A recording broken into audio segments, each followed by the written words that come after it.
Bienvenidos a la lección de intervalos de números reales. Vamos a ver los intervalos cerrados, los intervalos abiertos y los intervalos semiabiertos. El intervalo cerrado viene representado por sus dos extremos entre corchetes.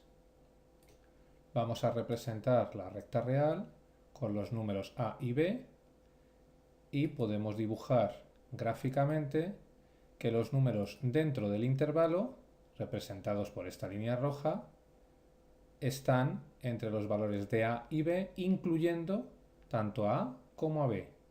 Otra manera de representarlos sobre la recta de números reales sería representar los extremos a y b con puntos sólidos,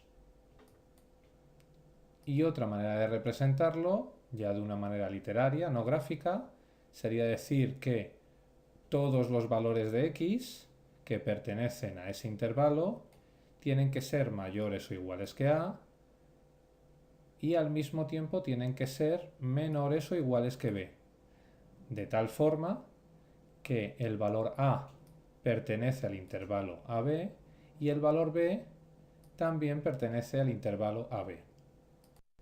En el caso de un intervalo abierto, lo representamos gráficamente, también por sus extremos, pero en este caso en lugar de con corchetes lo representamos con paréntesis, tanto en un extremo como en el otro. Igualmente podemos representar en la recta real de otro modo, en este caso con puntos no rellenos, tanto en el extremo A como en el extremo B. Vemos que de la forma literaria los valores de x que pertenecen al intervalo, en este caso son mayores que a, no mayores o iguales a a. El a no pertenece al intervalo. Y tienen que ser menores que b, no menores o iguales que b. El número b no pertenece al intervalo.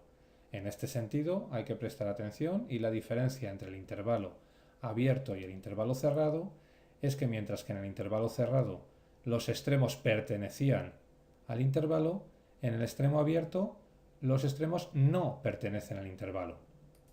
En el caso del intervalo semiabierto tenemos dos posibilidades de combinación.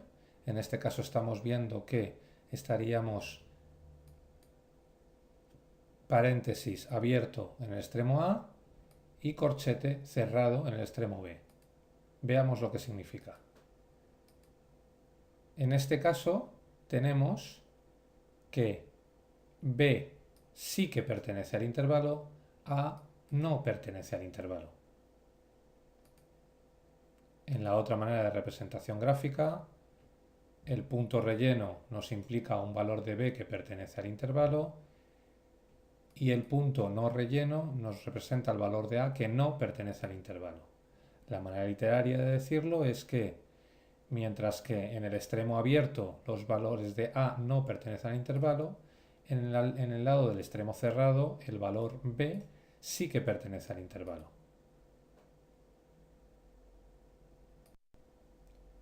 El otro ejemplo de intervalo semiabierto sería cerrado por la parte de la izquierda, extremo A, y abierto por la parte de la derecha, extremo B.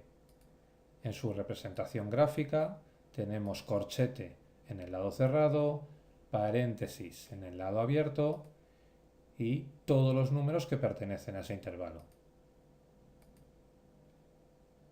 Punto sólido en el extremo cerrado, punto vacío en el extremo abierto, y la representación literaria de tal manera que A sí que pertenece al intervalo y B no pertenece al intervalo.